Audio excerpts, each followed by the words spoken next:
Hey, what's up? Andrew Kramer here, and I've got another sort of tutorial here for you. Basically, we checked out the 3D projection already, and it was a pretty simple example. I'm going to kind of take it a step further with this example of sort of a four-wall area, and I'm not going to be going really slow like in the previous tutorial, so hopefully you can pick up the essential techniques from part one and maybe learn some more advanced things from this tutorial, but not that much advanced. I mean, what do I know? But what we're going to do is let's just set all this up. So we have a picture of our wall, and we'll just call this reference. By the way, if you hit return on the keyboard, you can retype the layer's name. So there's our reference again, and we'll call it projected.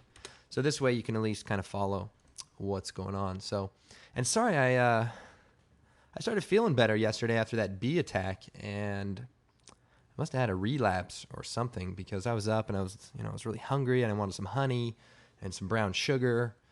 Yeah, so pretty awkward. And I feel strange, like I have superpowers.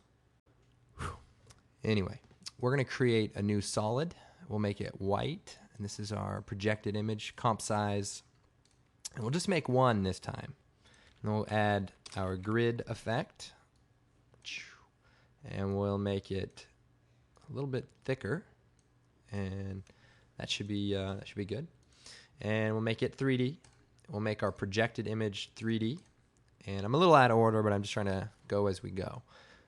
Now let's make that new light. Point light, cast shadows, 100% darkness, good. And our camera, 35 millimeter.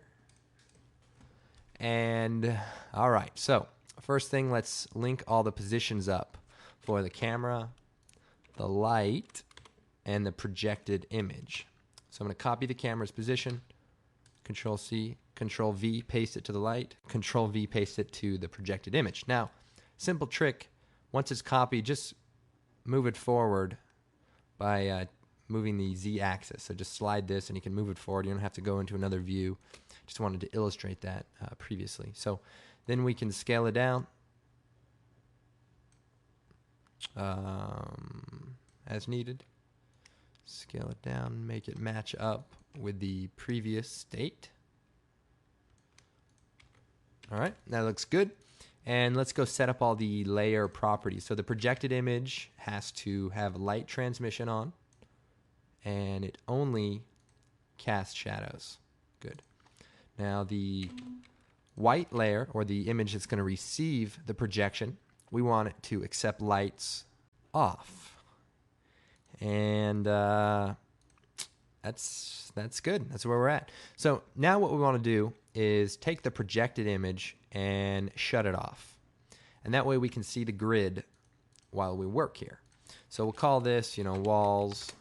And what we'll do is take the rotation tool and rotate to our floor. Now, don't think about changing the world to match your walls, but just think about the shape of the world. It's a box. I mean, don't worry about the ratio of the box to the world or to the camera. Just think about the box. So let's make a box. So I'm going to move this down. I mean, feel free to get it kind of close, but just for illustrative purposes. Then we'll duplicate the wall. We'll rotate it on the green Y-axis. We'll move it over. And then we'll move this up. Whoops. And then we'll duplicate it. Move it over here. And then let's select all three of the layers. And if we grab one of these corners here, we can stretch it out. There we go.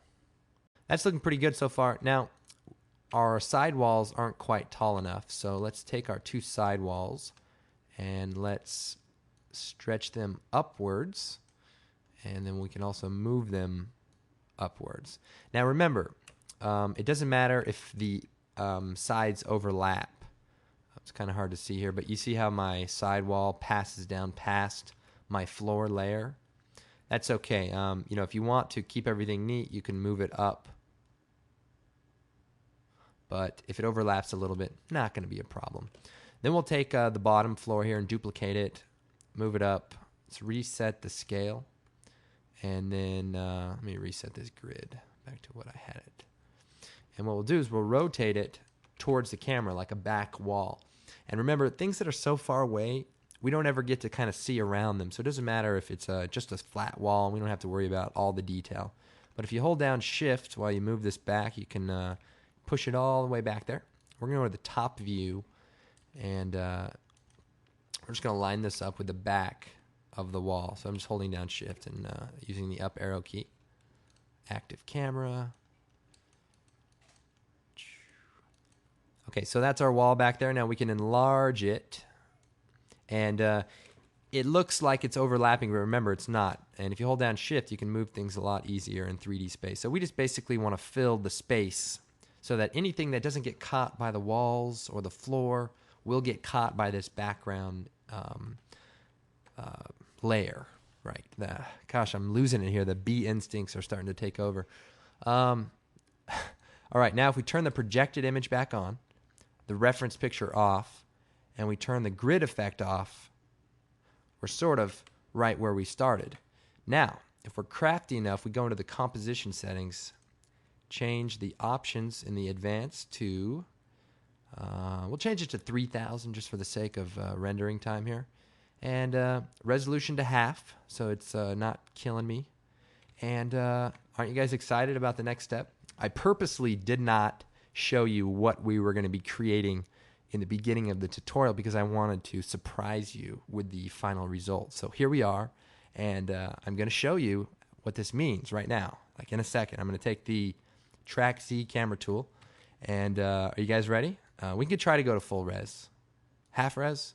No, we'll go to full res. Okay, you guys ready? Oh, real quick though, I want to tell you about something. No, I'm just kidding. Here we go. Watch this.